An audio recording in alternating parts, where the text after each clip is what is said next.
Professor Dawkins, can you give an example of a genetic mutation or an evolutionary process which can be seen to increase the information in the genome?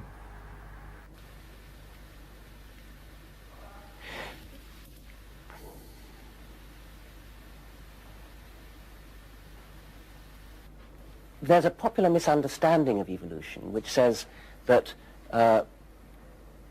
fish turned into reptiles and reptiles turned into mammals, and so somehow we ought to be able to look around the world today and look at our ancestors. We ought to be able to see the intermediates between fish and reptiles, or between reptiles and mammals. We ought to be able to see fish kind of on the way to becoming reptiles. But of course that's not the way it is at all. Fish are modern animals. They're just as modern as we are. They're descended from ancestors which we're descended from. Way back 300 million years ago, there would have been an ancestor, which was the ancestor of modern fish and the ancestor of modern humans. And that ancestor, if you could have been there then, you could have seen the first steps towards a fish, say, coming out onto the land and becoming something like an amphibian. But that was a long time ago. You wouldn't expect to see that today. Isn't that brilliant? I mean, you really got a good example of something that increases information.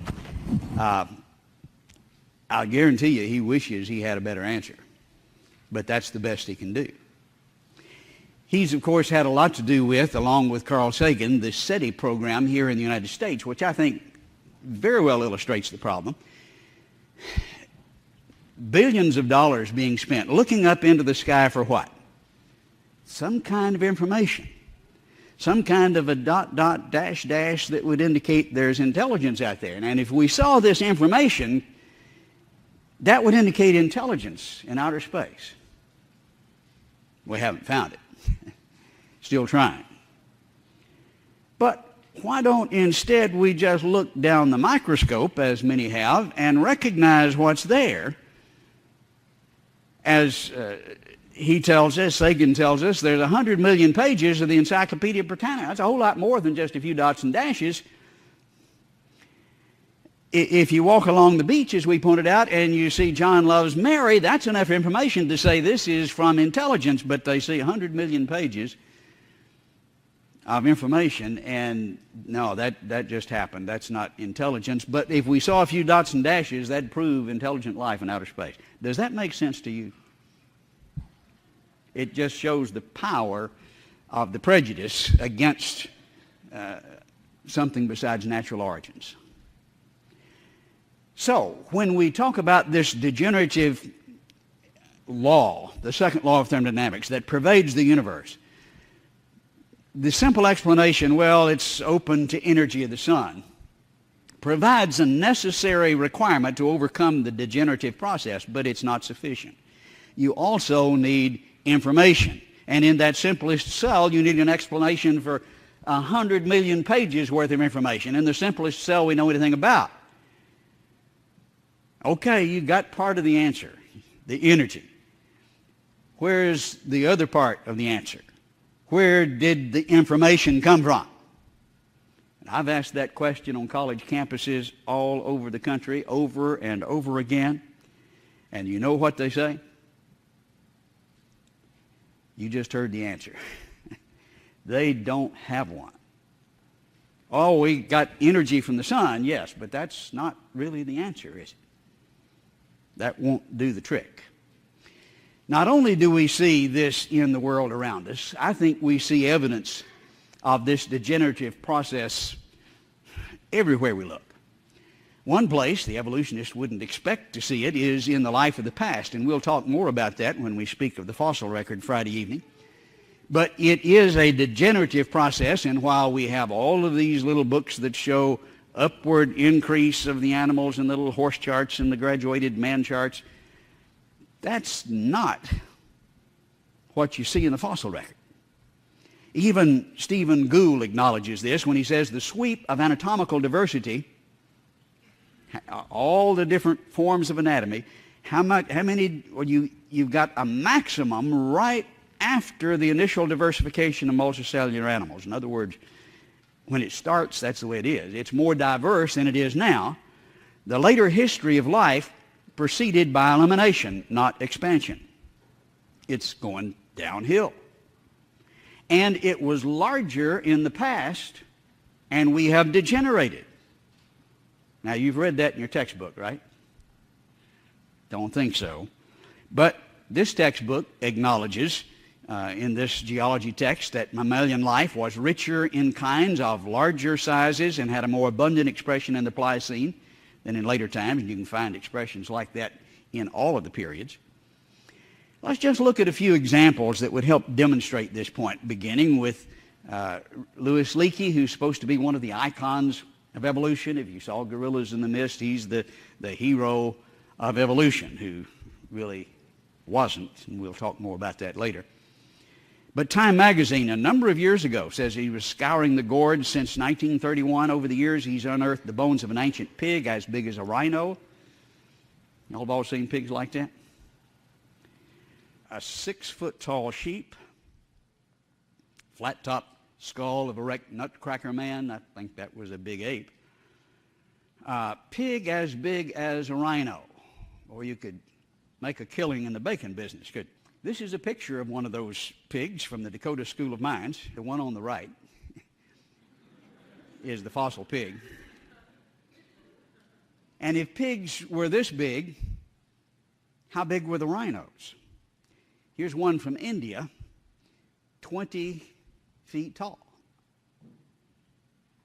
Back to Louis Leakey's finds, illustrated here in Time magazine, we see the fossil ram that was found there in Africa compared with a modern ram in the background. You can see what's happening here. It's going downhill, isn't it?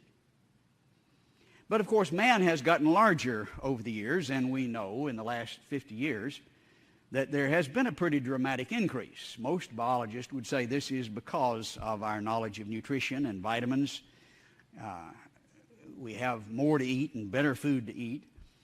It's not the kind of change that they're looking for to explain evolution. If there's been about a 6-inch increase on the average in the past, less than 100 years, actually. But if you increase 6 inches in 100 years, in 200 years, a foot, and in 400 years, 2 feet, and a couple of thousand years ago, we were below zero. This is much too fast and not the kind of thing they're looking for. Plus, when we look at the fossil record, we see evidence of large people, which they don't always tell you about. This is Turkana Boy, found by Lewis's son, Richard. He was 5'6", but the interesting thing is he was 9 years old. They can tell from the teeth. We probably have some 9-year-olds here, but I strongly suspect they're not 5'6".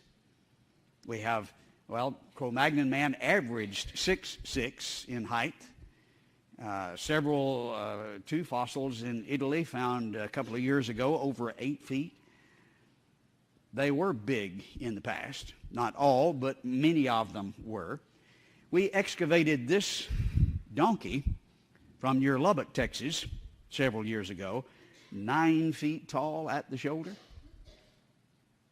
That kind of messes up the little horse charts, doesn't it? That's not going to work too well, but so they leave him out.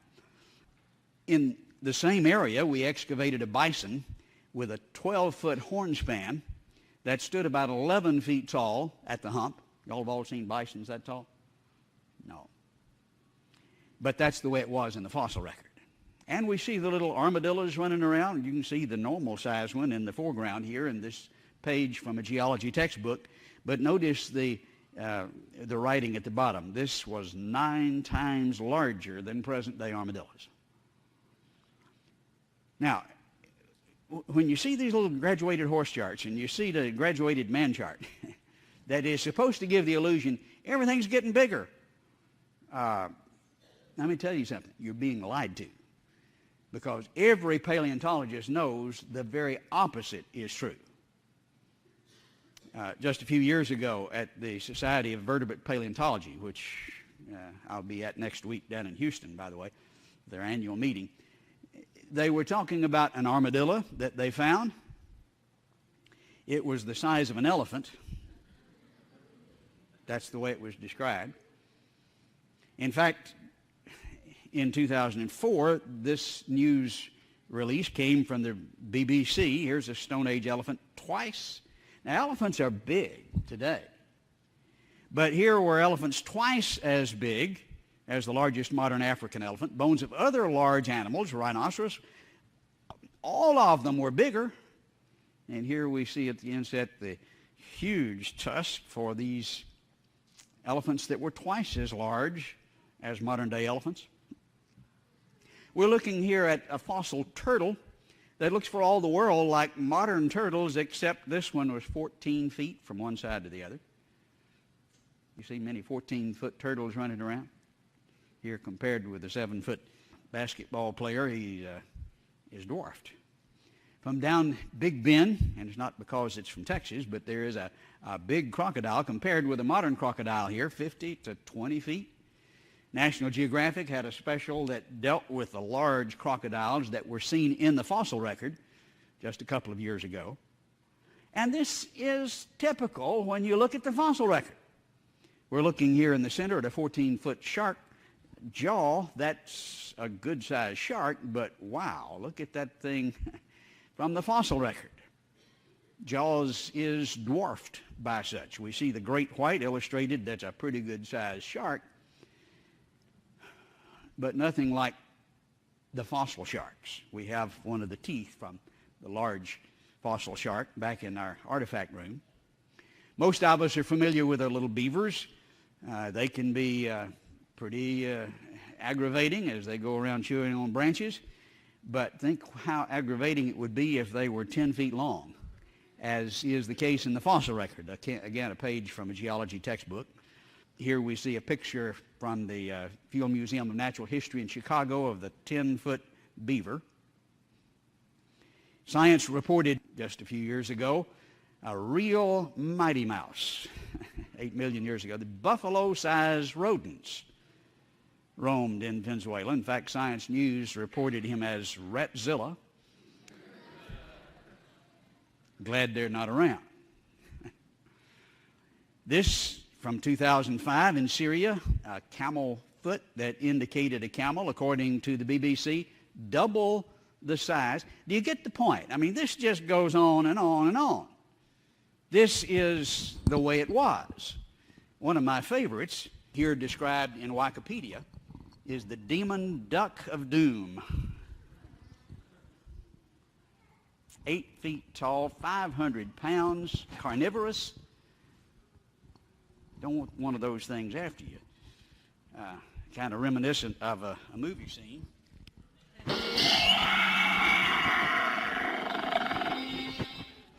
Fairly alarmed here. That would alarm us, I think.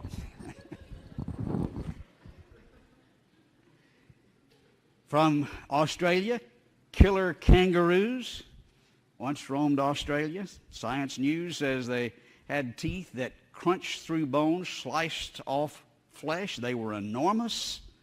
Why haven't you been told this in your textbooks? Because it doesn't look like evolution, does it? It looks like devolution, devolving. And so they don't tell you about it. The ground sloths we have today, 5 or 6 feet long, but 20 feet long, and this is what the textbook says. I've seen them twice that size. This one is from the Price Museum of Natural History in Utah. I measured the hand portion. It was 18 inches. They just found one down in Argentina. The hand was twice that size, which would indicate someone twice as big as this one. One of the more common fossils, especially with dinosaurs, are the cattails. We see those in Texas quite often. How tall are cattails? I'd see them in Texas, pretty good size, 8, maybe 10 feet. 120 feet tall is not unusual in the fossil record. You can see the little man for scale here. You don't see that today, but it's typical in the fossil record. We're looking here at a modern cycad, a type of fern here in the Dakota School of Mines. I put the quarter up here for scale. This is their sign. But we look in the fossil record, and here from the book Fossil Cycads, true cycads were apparently quite large. One fossil from Japan is a stem over 4 feet in diameter.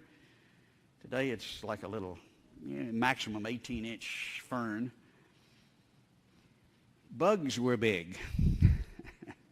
All the bugs were big. Most of them are found in the Pennsylvanian. I think that's because it's not a time era. It is a swamp area where you find a lot of bugs. But notice, not a few of them, not some of them, all of them. This is a beautiful fossil of a dragonfly, 27 inches in wingspan. Do you get the point?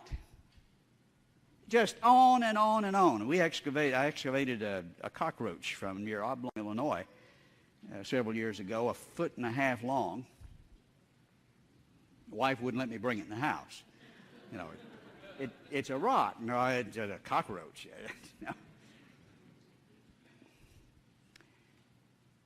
When we look back in the fossil record, obviously we see big things when we look at dinosaurs, and these were enormous. Here's Seismosaurus, maybe 150 feet long.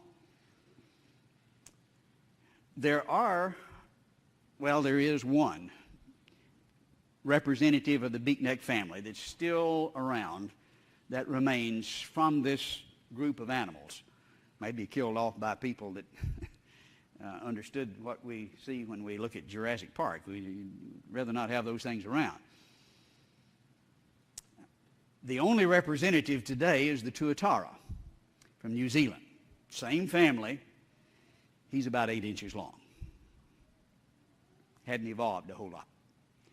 What we see in this whole world around us is not an upward process, but a downhill process everywhere, even in the fossil record. Now, animals going downhill, is that because of the second law of thermodynamics? I'm not sure I can prove that, but it sure smells like it. I mean, everything else is going downhill, and we certainly see that indicated in the fossil record. At least it gives me a chance to combat the picture, the lie that's presented with these little graduated horse charts, leaving out my 9-foot donkey, and the graduated man chart, leaving out the Turkana boy, and all of the fossils that are inevitably bigger in the past. It's all going downhill.